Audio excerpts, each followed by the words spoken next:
Welcome to the Self-Help Coaching Podcast, where insights, attitudes, and methods for success get illuminated.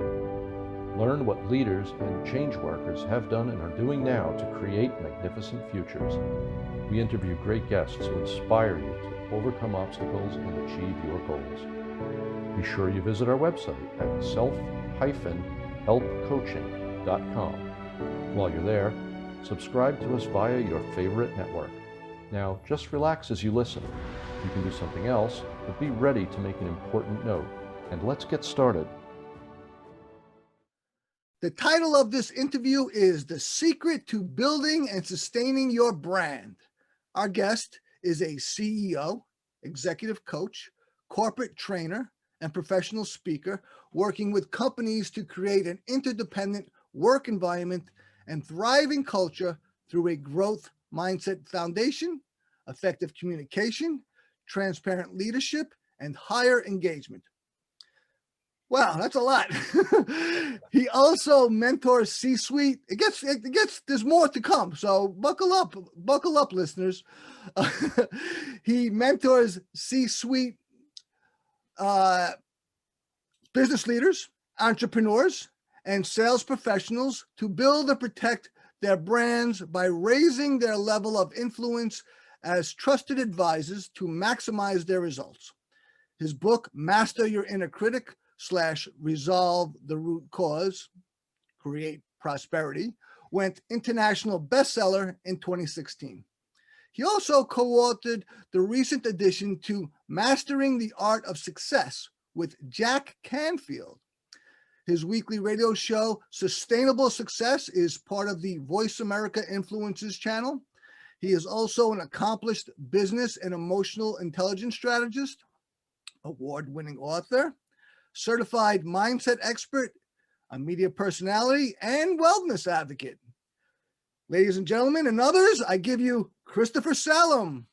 Tony, pleasure to be here. Thank you for having me today. Let me tell you, Chris, you know, I'm 55 years old, but when I grow up, I want to be like you. I want to be you.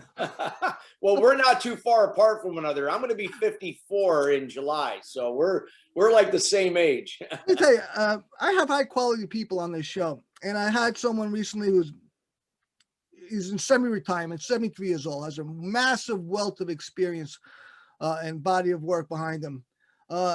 You're as accomplished as he is, and you're much younger. You're not at your pinnacle, no doubt. You're on the ascent. You're the man. You are the man. I mean that sincerely. Thank you so much. Well, I always say when you come from your why and you serve your purpose and you show up to deliver value and learn how to control what you can and let go of the rest, the results just are a byproduct of that process. So I'll be speaking about some of that here today with the topic that you just. Sure. Seems to me that you are a man of discipline. Seems to me that's the only way you can have the life that you've got. Yeah.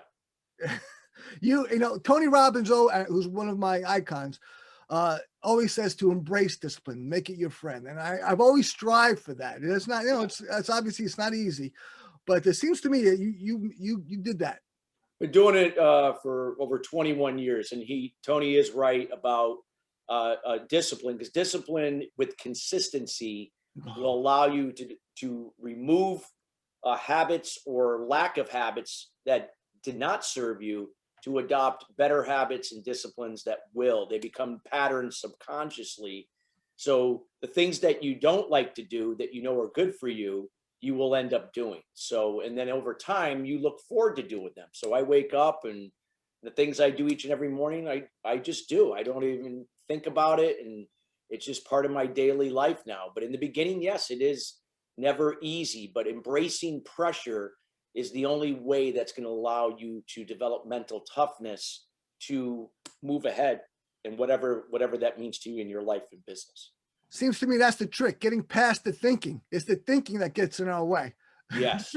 It always starts with your thinking. Thinking is what leads to the actions. Well, actually, the thinking leads to what the decisions you make, and then the decisions you make lead to the action that you take. So it's in sequence. So a lot of times people are taking action on things they don't think about, and then they end up taking action on things that don't serve them. Right. They're on autopilot and didn't want to be. Let's talk about the impact of mental toughness, values, and a daily routine that build a sustainable business model. Well, it always starts with, you, the person. So a lot of times, depending upon whether if you work for somebody or you have your own business, it doesn't matter. It always starts with each person that's involved in the process. It's understanding your role and duty and what you're responsible for, and learning how to show up each day to be your best, not to be the best. To be the best means you're looking to be perfect. Perfectionism is a trait of being codependent. So it's showing up to be your best. There are going to be mistakes. There's going to be setbacks. There's going to be failures, but you're going to learn and grow as a result of it. And it's developing these habits. But before you develop these habits that serve you, the long-term solution, or what I like to call the sustainable solution, is to remove the challenge, remove the problem. And that is what we call limiting beliefs. Limiting beliefs are established in our childhood during our development years. We often pick these up from a parent or two. Oftentimes it's one parent over the other. I know for me, it was the need for validation. And the reason why I had this strong need for validation, because my dad was never around when I was growing up. He wasn't at my ball games. He wasn't at certain things that were important to any child when you were growing up. And I was always seeking that attention. And when I didn't get it from my father, I sought it out in other people. And that led me down a path of codependency, being passive, meaning going out of my way to please and enable people so that you would validate me, all the way to being aggressive, where I would put high expectations onto people that went unfulfilled, and that would fuel my anger that I would lash back. So my passive aggressive behavior in my communication, being codependent, really led me down a path of struggle in my personal life, in my business, that led to 12 years of addiction to escape the fear and the pressure. That's how I escaped it. So you can see how that cycle works. Now, if you were to go out and ask randomly 200 people, do they have a life like that? I would bet to say that a majority of them do, because they're operating the problem from those limited beliefs. And that dictates what they do each and every day that's not serving them. So when we can learn to understand that we're not where we want to be, it's getting to the root cause of those limiting beliefs, which I can explain what that process is to do that. And then from the same place, developing new habits that will build your success foundation each day to accomplish that why, that purpose that you set out to do over time, trusting the process. You go deep. and that's the essence, the essential part of self-improvement. I mean, the stuff is on the surface is just the surface part. And wow, we got even more things in common than I realized. My father was gone in my childhood too, after I was 10. And that was a great sadness, and it became a great rage for me. Yeah, same here. Which is pretty common. And that became alcoholism. I became a hardcore punk rocker in the Army, which is the wrong place to start resenting. You and I was rebellious, and I was into hard, heavy metal music. And believe it or not, even to this day, I still am. I'm a metalhead, even at the age of 54. I never left that, but I use it in a positive way, not the way I used to. Me too, brother. I mean, I just don't have the mohawk anymore, but I'm still a hardcore punk rocker, and I don't have all that anger. I've resolved it. And that was critical. That was critical to resolve that anger, because it was really directed towards myself, of course, coming out towards the world. And it was just self-sabotage. It was always one step forward, two steps back. I wasn't getting anywhere. I mean, I did some great stuff. I would say I did some very good stuff. All the great stuff I've done is only been a member of a team, all in cooperation. By myself, I do very good, but I can't really do more than that. And I don't mean to self-deprecate. I'm just being honest. I'm saying that in comparison, when I cooperate with others, that's when great things happen. Awesome things happen. Let's take a quick moment to hear from our sponsor, and we'll be right back with Christopher Salem. This episode of Self-Help Coaching is brought to you by Perficio. What if you could get the results of being coached without a human coach? What if a computer could coach you? Visit www.perficio.io. That's PERFICIO.io. where you can get coached without scrutiny, judgment, or pressure. Okay, you're listening to the Self-Help Coaching Podcast with Christopher Salem, who helps a person resolve emotional, physical, and financial pain. This is the guy. You got to be listening to this. If you already have been, you're still listening. And if you just started, continue, because he's already delivering the value, and I got a feeling much greater value is coming. Christopher, tell us, what is the secret to building a successful brand? Well, the secret to building a successful brand is first starting off what we just talked about, building your own personal success foundation. People are going to see this through everything you do as time goes on. So, a lot of times people say, well, why would I have to have this daily routine? What is that going to have an impact on my brand? See, what you reflect to your audience starts from the inside out. And that's what we call confidence and self-esteem. Developing a success foundation will allow you to do that. The next step now is determining what are those core values that represent who you are and represent in your business, and how does that relate to the audience you serve? So again, I know for me, I was operating from other people's values because I was seeking that validation. I was trying to become like my father. I was trying to become like certain people that I admired, thinking that if I became like them, then I would have this success. But the reality is it doesn't work that way. We all have our own unique success within us. We can admire other people, but we don't become like them. We take certain things and find what is true to us. So it's getting in touch with those core values are. For me, it was transparency, integrity, and honesty. So I live my life every day personally, behind the scenes, and in public when I'm doing business from those principles. That also correlates with the business I run as an executive coach, working with CEOs, entrepreneurs, sales professionals, when I'm coaching companies, when I'm speaking at industry events, working with startup companies. All these things all relate to those situations. Does that mean I'm going to be everything for everyone? No, because our values may be different. That's the thing about building a successful brand, is knowing that you're never going to be everything for everyone, but you're always going to be something for someone. So it's really understanding personally what your values are, how that relates to your business, and knowing that when you're building a brand, it's not just for your business, it's for you and the business. Because here's the secret. I'm already sharing you the secret. The other part of the secret is many times you're going to build your business not based upon what you do, but why you do what you do. It may have nothing to do with your business. Let me give you an example. And this one can relate to a lot of people. Let's just take a realtor. I worked with a woman a few years ago that was a real estate agent, and she was struggling in production in an agency that she worked for. Now, we were able to determine that she had some confidence issues that we were able to work through by removing some self-limiting beliefs. But there were certain things that she was caught up in that were not serving her. She was trying to become somebody that she wasn't, in essence, to try to sell her real estate. And it just didn't resonate. And she got caught up in it, kept doing what she was told to do, and it didn't work. I ended up finding out she also volunteered in her local community, writing for an organization that catered to family-related matters. So she had strong family values. She really cherished writing things related to family stuff. And she had a lot of engagement from people that lived in the local area, as well as people that were looking to move into the area. Here was the disconnect.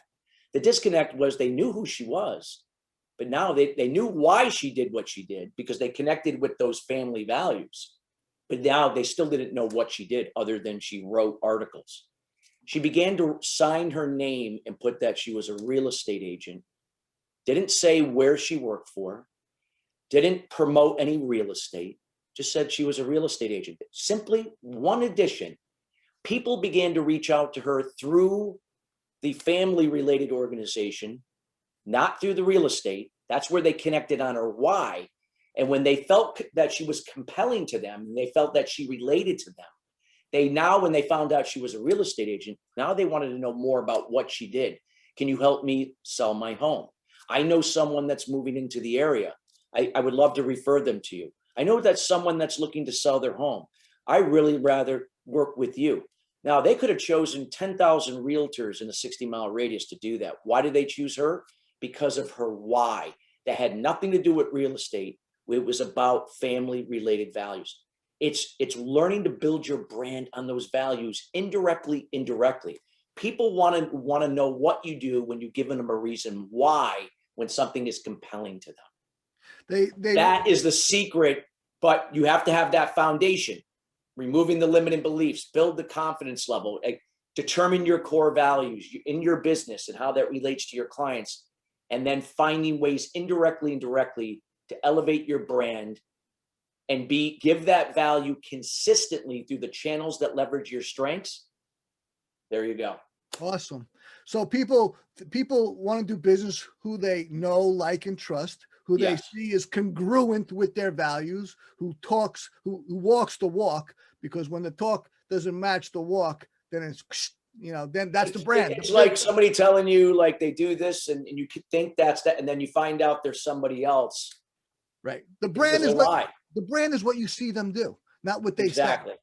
And a lot of times it's indirectly. I mean, I can give you so many examples of my past clients. I have a woman who runs an ice cream company that caters to restaurants and, into events. And she was able to build new channels during COVID when other areas of her business came down, just because had nothing to do with the ice cream company, had to do with indirectly with her as a youth leadership mentor. And that led to different channels that she never even imagined to grow her business. So it's amazing what you can do when you really get in tune with that why and focus on that why before the what. And that's just some of the things that a lot of people don't really put two and two together, but the successful brands really understand very well and do it on a consistent basis and generate a lot of revenue as a result of it because of the value they're giving. Right. So it's becoming or being who you truly want to be, according to your values, living up to that in that process. And that, whatever you do is secondary. Yes.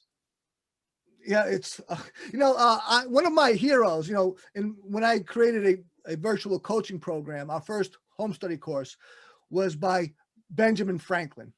And it was The Way to Wealth. That's what we adapted. And he was my father's hero. He's my hero. I imagine that you love Benjamin Franklin as well. Oh, sure. The wisdom. You got to love that wisdom. Just the quotes alone, there's so much wisdom in his famous quotes. And this is a perfect example of what we're talking about, I think. This guy, he lived up to his values. What did he do? He did 20 things, but it was always just Benjamin Franklin. This is what I do. I fly kites with keys on it. He was, the other thing about, even if there was dirt on Benjamin Franklin, and there was, but he was transparent about it. He had no problem telling you, I love women, and he had multiple affairs with women. Okay. People would say that's wrong. Okay, you have the choice to say, yeah, okay, I don't agree with that. But it's not like he was hiding it. It wasn't like that, oh, I'm a one-woman man. No, he made it very clear that he wasn't. He wore it on his sleeve. He's very transparent about it. He's the man. Great. So yeah, and of course he was, The Way to Wealth. He was a lot about finances, of which that's one of the main things you teach. That's a critical thing in society. You gotta have money in society. If you're outside of society, you can do without it, perhaps. But in society, it comes in really handy. Yes. Well, you gotta live. But in this case, the goal is not to live. The goal is to prosper. And it's not about how much money you make and being a gazillionaire. It's about just living a life on your terms, the freedom, the ability to give without expectation and constantly receive without resistance. It comes back, what you give comes back to you from other ways. And there's so many people that don't have a problem giving, but they have a problem receiving. And many times when they're giving from a place of codependency. They're giving because they're looking for the validation, like I was looking for validation. That's exhausting. Yes. And I did that to please and enable, versus empathy and kindness. When you give without expectation from empathy and kindness, you're being a resource and the example for others to do for themselves versus to do for them or to please them. Big difference. And then when it comes back to you from somewhere else, you don't question it. You receive, whether if it's a compliment, whether if it's something in exchange for something you did, whether if it's a lot of money, it doesn't matter. I don't care if it's 1 penny or if it's $1 million. You receive without resistance. You don't break that cycle of prosperity. So it's learning to prosper rather than just to live and exist. We're conditioned to survive when we should be conditioned to live. And one of the things that you do, one of the critical things you do, is you help people resolve their emotional pain so that they can do that instead of being in this circle and this pattern that always reoccurs until they change it. You help them change it, because changing it that's critical. That's the necessary. Got to break those patterns. Yeah. Let's take a quick moment to hear from our sponsor, and we'll be right back with the man, Christopher Salem. This episode of Self-Help Coaching is brought to you by Proficio. Benjamin Franklin taught that leisure is the time for doing something useful, and that this leisure the diligent person will obtain, but the lazy one never. Visit www.perficio.io, that's PERFICIO.io, where you can transform your idea of leisure to make it actually add to your life. You're listening to the Self-Help Coaching Podcast. And let me tell you, this is the way to start a Saturday morning. I don't know when you're listening to this work. Might be on the other side of the world, whenever. That's fine. That's wherever you are, whenever you are is the place to listen to this and the when. But right now it's Saturday morning, the end of March in 2021. I'm in New York. I think you're in Connecticut, if I'm not mistaken, right? I'm in Connecticut, right outside of New York. Yeah. This is the way to start a Saturday morning. This is, I am loving this. This is great. Thank you very much for being here, Christopher. My pleasure. So what matters first to your audience? Why you do what you do, or what you do? I mean, you talked on that, but I want you to elaborate. I'll reinforce it. Yeah, it is why. Because again, think about it. Do people really care what makes you unique and what makes you stand out? It's why. When you give people a reason, something that is compelling to them, when people feel related to and understood, that felt feeling, they lower their guard. And when they're in the place now where they think that you might be able to help them, now they're interested in what you do. So it's the ability to know that instead of throwing mud at a wall and try to chase everyone to persuade them to do business with you, it's about connecting with people on those shared values. You're not going to be everything for everyone again. But when you connect on those values, delivering that value on the why, being compelling first, then the what comes out, what makes you unique and stand out, has merit at that point. So it's understanding that process, that if you can use that effectively in your influence strategy, which doesn't have to cost very little to no money to do, leveraging your strengths to connect with your audience there. I know for me, I'm a speaker. I do that through speaking on stages, virtual summits, podcasts, radio shows. I have my own radio show, video. That's how I deliver my message. And I've written an international best-selling book, and I'm an award-winning author, but I'm not a writer. I don't consider that to be a strength. So you're not going to see me pumping out a book every year. I do it I leverage my strengths to connect that value to be compelling consistently through my social media and so on every day. That's what's building my sphere of influence. That's what's connecting with people on those shared values. And that's what keeps people reaching out. And now when they know what you can do to help them, they become clients. And when they have a better experience because they made a commitment to make that decision themselves, you didn't persuade them to do it, they're going to have a better experience and they're going to refer you. That's the secret, not only to building a successful brand and business, but also, again, to become an influencer, to really, again, build your business on that level of influence, indirectly and directly as it applies to your business. Now, you're a partner with Deborah Peters. What is that business? Well, I've worked with Deborah. Deborah and I just do certain projects together. Okay. So we're not like exclusive, but certain projects, yes. You do so much, Yeah. That's why I thought of Benjamin Franklin. He was a true polymath, one of the greatest ever. And you are as well, quite frankly. I hope you don't mind. Oh yeah, I collaborate. I love to collaborate with people. So Deborah and I have worked on some projects, but I would say that, yeah, it's not my core thing. Yeah. What would you say your core thing is?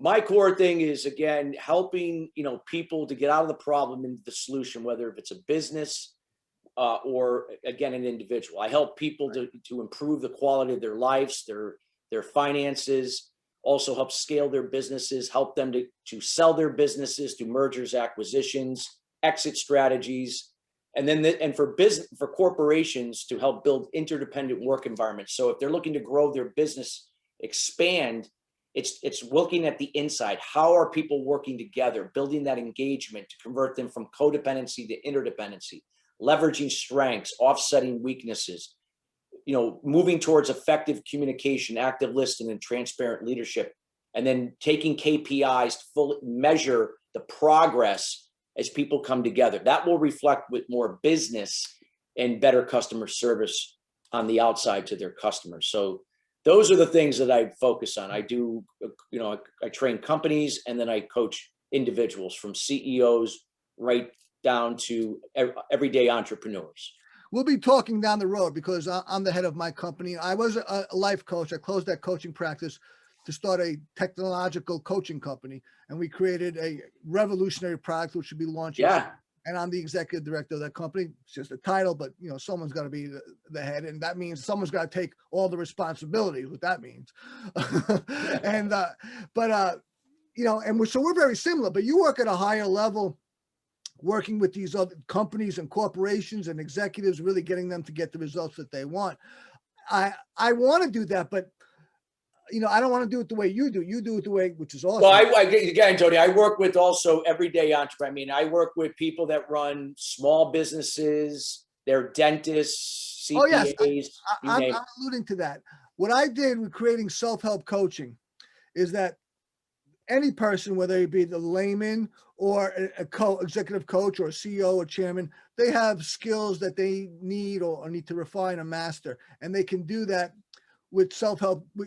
They can do that either with a professional such as yourself, or with, by themselves, if they stay on the track and refine the skills that's necessary to have whatever outcome they want. And our first course, like I mentioned already, is a financial independence course by Benjamin Franklin. But business is about finance. I mean, what's the purpose of a business? To make a customer and keep a customer, right? And so that's what we're working on. You've got varying customers in your readers, in your coaching clients, in your corporate clients. I love it. I tell you, the more I find out about Christopher Salem, the more I want to be in the Christopher Salem business. That is, man, you do great stuff, man. Thank you. Why are values important to building and sustaining your brand? Precisely. We alluded to that, but yeah, I mean, values, again, it always comes down to values. And we're not talking religion or politics. Again, every person deep down subconsciously operates from these values. Sometimes they're not even conscious or don't even realize it. But what happens is when we try to become something that we're not, like we try to adopt someone else's values, that's what we know consciously. It begins to conflict with the true values. And we suppress it. We don't allow it to come out. And what we don't realize is that we're holding ourselves back. This is why we struggle, why we feel overwhelmed, why we have anxiety, why we get caught up in a fixed mindset operating from fear. It's, again, learning to trust the process from those core values that truly represent you, and leveraging your strengths and finding opportunities that can play to that. And again, money is just a byproduct of that. I'm not saying that you get into just a business based on your why that has no potential to make money. No, there's got to be some rationale that you can generate income from it. But nonetheless, if you plan effectively after you built your foundation and you have a plan in place, so you know how to leverage that to make this a successful business over time, you can achieve success. It doesn't happen overnight. But you got to believe in yourself, and you got to believe in the process, trusting what you can, letting go of what you can't, and that's what leads to the things that you desire. The more specific you can be in your goal planning, breaking down everything to the minute level, the better you're going to be at getting to the results you seek. The more vague your goals are, the results are going to be vague. And many times when I look at people their goals, they're very vague. Then they're using words like want, need, try. Want, need, try are codependent words, meaning I want to achieve this. Well, that means I have good intentions, but when a challenge comes its way or the next shiny object presents itself, well, that's my excuse that I can't keep going forward with this. I'm going to go for this. I'll try means, well, I have good intentions, but again, if something happens, well, it's not my fault. It's COVID's fault. It's the economy's fault. It's the government's fault. People will look for excuses again. Need means I need you to motivate me. I need you to do this so I can be successful. Doesn't work that way. It's words like will and desire. Will means the intention is I'm committing to the process to control what I can, maximizing that, and fully letting go of everything else beyond your control, trusting the process. Being in the moment, day in, day out, week in, week out, that lead to the results you seek. Desire is the same way. That means that you've committed to doing the things within your control, you believe in yourself, and you let go of everything else.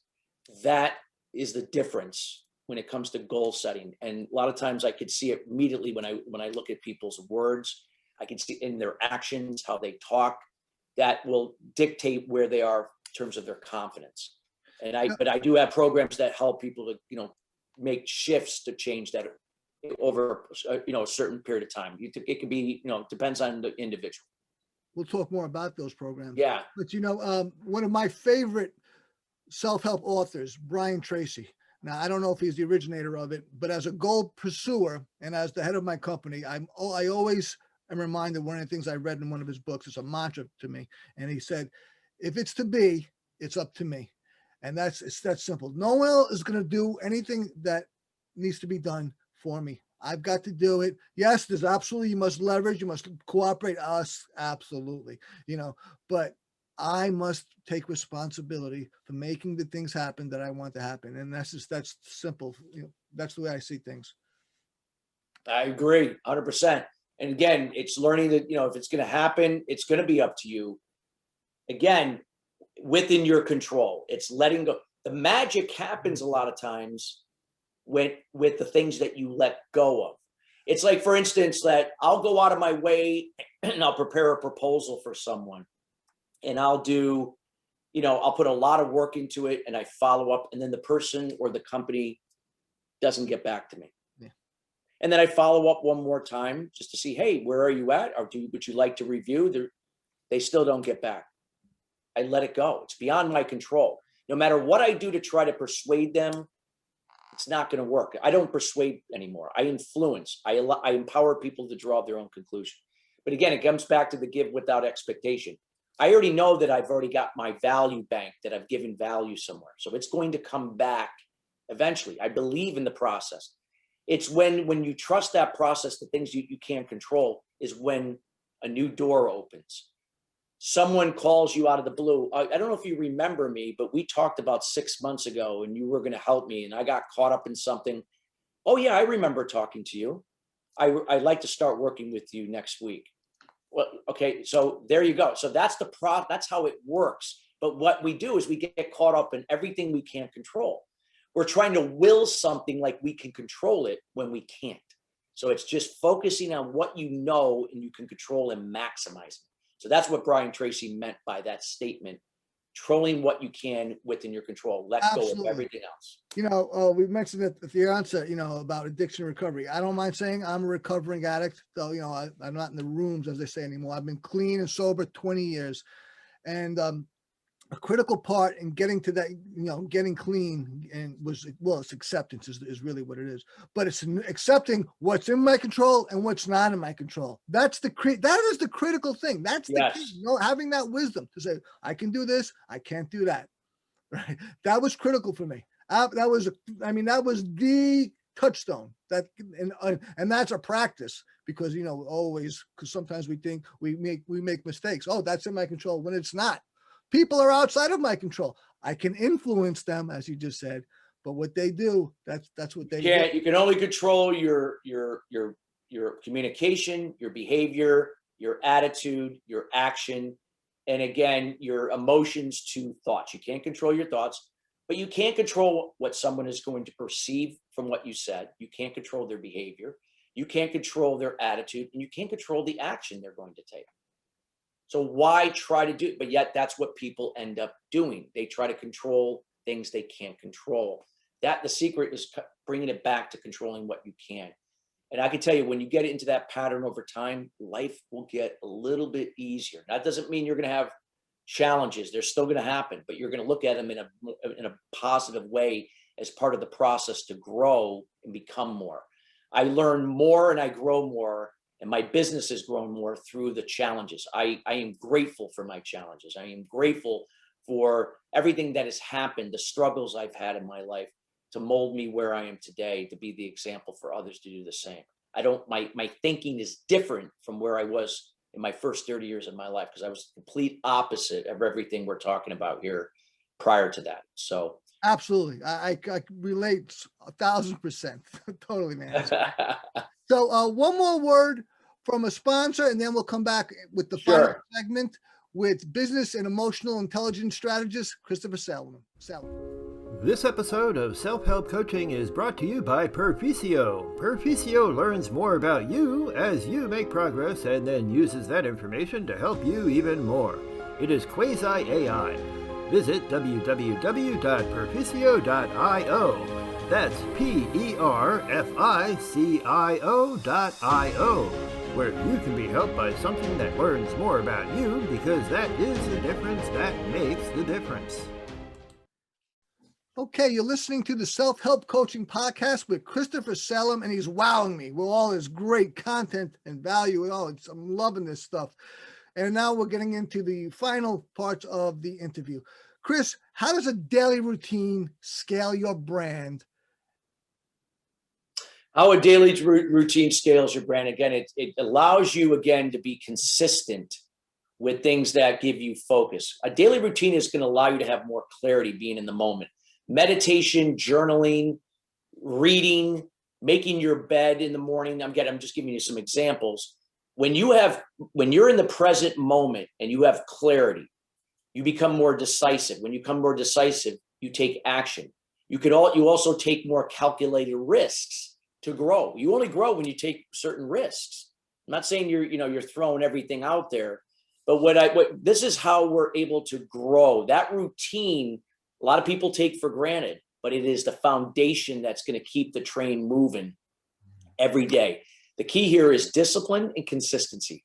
Those two are going to help you pave the way to new possibilities in your areas of your life and business, your finances, that you've never imagined if you really, really focus on developing a routine. Meditation and journaling are the two core habits. I call them the cornerstone habits that allow you to get to the root cause of your limiting beliefs at the subconscious level, to remove them, and then at the same place to build better habits to sustain your success foundation. Everything else that you do will anchor itself from that. And that's the key right now when it comes to your brand and business. I wake up every day, 7 days a week, and I do this routine every day. I've been doing it for 21 years. I wake up at 4:15. I make my bed. I meditate. I journal. I then go to the gym. I only do that 5 days a week. And then I come back, shower, eat a healthy breakfast. And then from there, I read a chapter or two in a book. Then I review my daily goals for the day, even on a Saturday and Sunday. And that even if I'm taking 2 hours to just do nothing, I plan that. If I'm going to go on a date with my wife Saturday night, I put that down. So again, the more we plan as well, and we write down everything that we know and can control and execute on that. There you go. That's the formula. Now there's a lot of other little things here and there, but at least we, through here, Tony, we at least give them an idea of what the outline is. And there are other little things that you plug in to make this happen. Yeah, totally. I mean, those are things I strive for all the time, and I haven't mastered it as well as you have for sure, but I'm working on it. And I think that once I reach a certain point, which I'm making progress towards right now, it's going to be a revelation. It's going to be a breakthrough. and you keep at it. I'm not waiting for that. I'm working for that.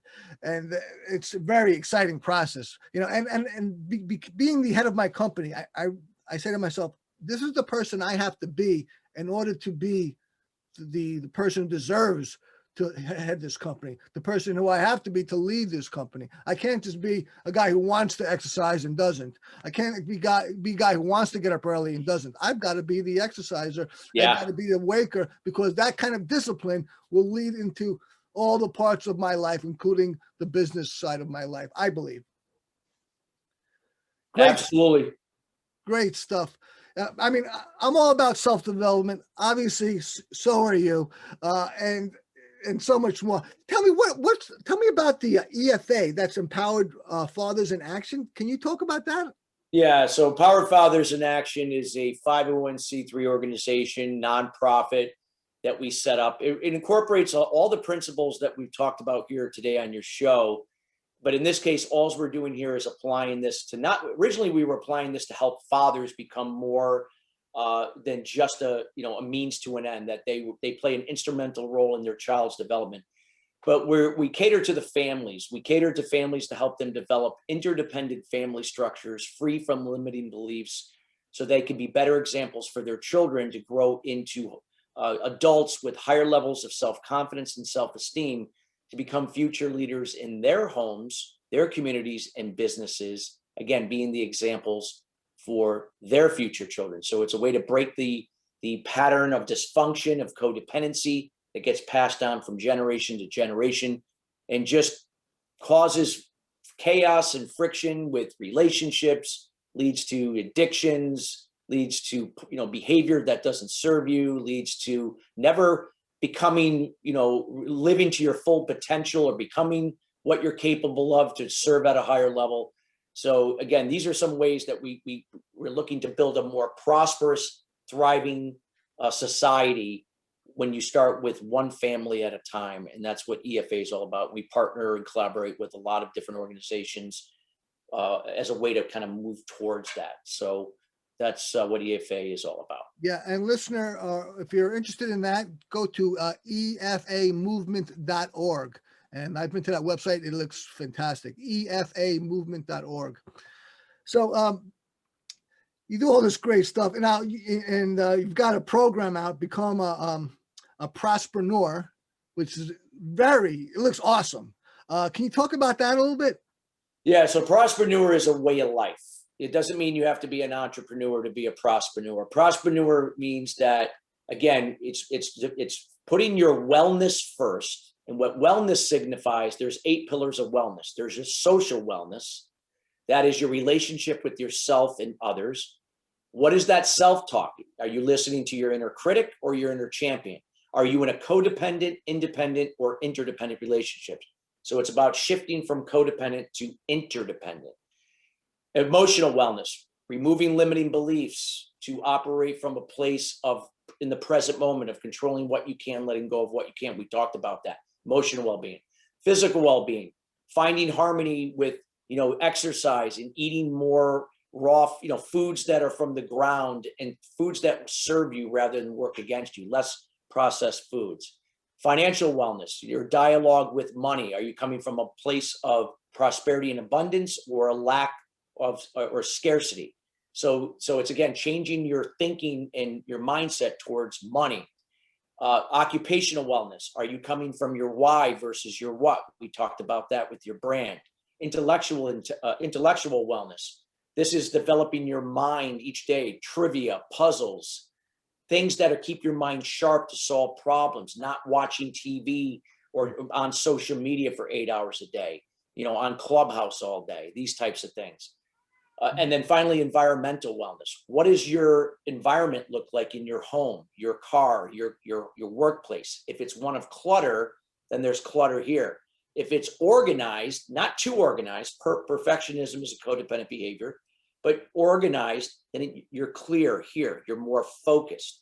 So when we can find harmony with the 8 pillars of wellness for your wellness, and we can then align with your wealth signifies not only money, but also, are you serving your purpose?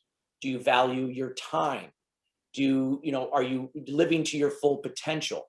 When we can find that harmony, then we can live the life of a prospreneur from true prosperity. That's what a prospreneur is, a way of life. And a lot of things we talked about today go into that particular way of living and doing business. That sounds like a must-have program. And you've got some books. You're award-winning author. One with Jack Canfield. I'm gonna have you on again. There's too much to talk about in this short segment. I mean that. This is so much great stuff. So let's just close it up. How do people contact you? Well, the best place to contact me is at ChristopherSalem.com. You could also reach to me on email at chris@ChristopherSalem.com, or LinkedIn is fine at Christopher Salem.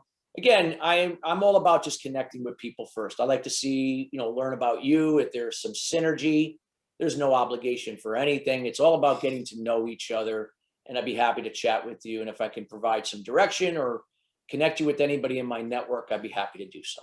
Right. And you're all over social media. I say that respectfully, of course, but going to ChristopherSalem.com or emailing Chris at that email address, which is Chris@ChristopherSalem.com, is the best way to contact him. And what do people have to look forward to in the near future? Well, I would say that this is a golden opportunity to really become everything you've desired to become. And again, only your limiting beliefs are holding you back. You're allowing fear. You're operating from fear. This is the time to step into your greatness, to step into the present moment, to control what you can't, let go of what you can't, to give without expectation and receive without resistance. Give yourself permission that you can be more than you are. If you've been caught up in how other people view you and judge you, that's your limited beliefs talking to you. This is about you looking at you.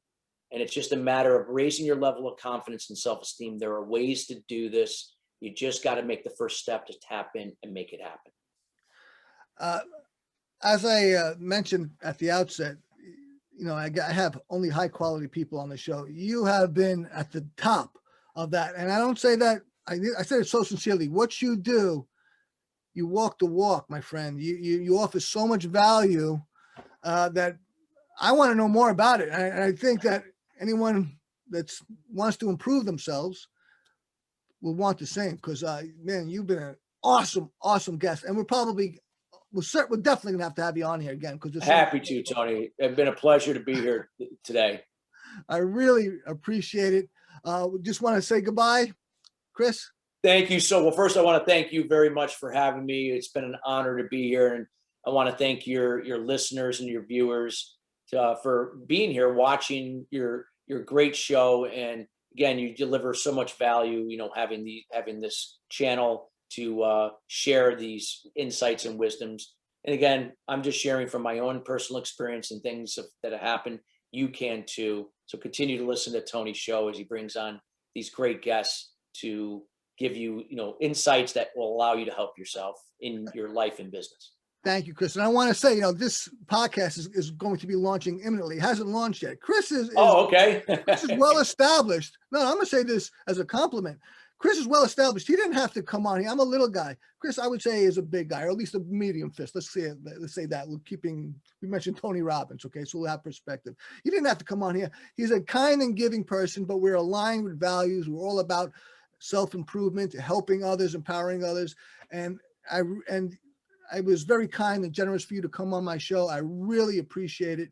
You are the man. We'll be talking again. I think this is the beginning of a good relationship. Absolutely, Tony. Thank you for having me, and all the best with the show, because I think you're onto something here. And again, the show is real, and keep it real. That's what people relate to and understand. And they'll always remember, how they felt as a result of it. That's what's most important. Thank you. And remember, everyone, every one of us is responsible for ourselves, and we can all use some help. Thanks a lot, Chris. Thanks for listening. See you next time. Thank you.